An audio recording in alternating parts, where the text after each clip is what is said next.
Follower নাকি content quality. আসসালামু আলাইকুম, আশা করছি সবাই ভালো আছেন। আজকের ভিডিওতে সবাইকে স্বাগত।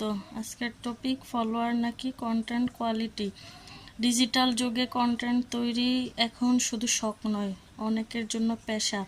সোশ্যাল মিডিয়া, ইউটিউব, ব্লগ এবং পডকাস্ট সব জায়গাতে একটি প্রশ্ন বারবার সামনে আসে, ফলোয়ার বেশি হওয়া কি বেশি গুরুত্বপূর্ণ নাকি কন্টেন্টের কোয়ালিটি। কন্টেন্ট ক্রিয়েটর হিসেবে আমাকে যে মেসেজ বা ইমেল সবচেয়ে বেশি করা হয় তা হচ্ছে, আমার তো ফলোয়ার অনেক কম, সেক্ষেত্রে আমি কি কন্টেন্ট দিলে ভালো ভিউ পাবো, আমি কি ফলোয়ার পেতে পারি। আচ্ছা, টপিকের মাঝখানে আরেকটু কথা বলি। এই যে এই কন্টেন্ট ক্রিয়েটর পাওয়ার এই বইটি থেকে আমি ধারাবাহিকভাবে পড়ছি। এক্ষেত্রে আমার থাকে সবসময় যে শুরুটা এভাবেই করতে হয়।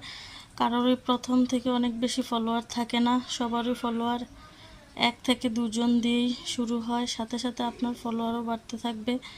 অনেকে মনে করে বেশি ফলোয়ার মানে সফলতা, কারণ বড় ফলোয়ার বেশ থাকলে লাইক, শেয়ার, অতি ভিউ দ্রুত বাড়ে ব্র্যান্ডের চোখে, তখন কন্টেন্ট ক্রিয়েটর মূল্য বেড়ে যায়।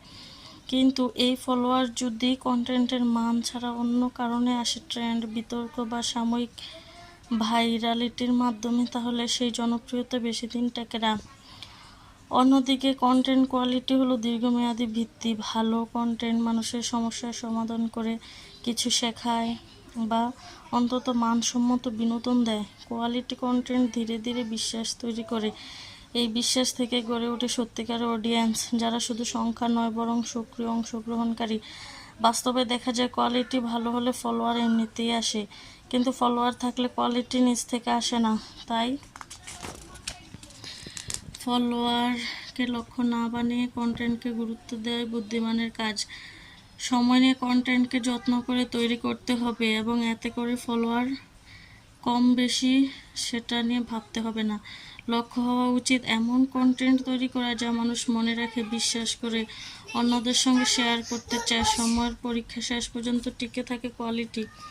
সো বন্ধুরা, আজকের ভিডিওটি এতটুকুই। অন্য দিনের টপিক হবে মোবাইলে প্রফেশনাল কাজ সম্ভব কেন।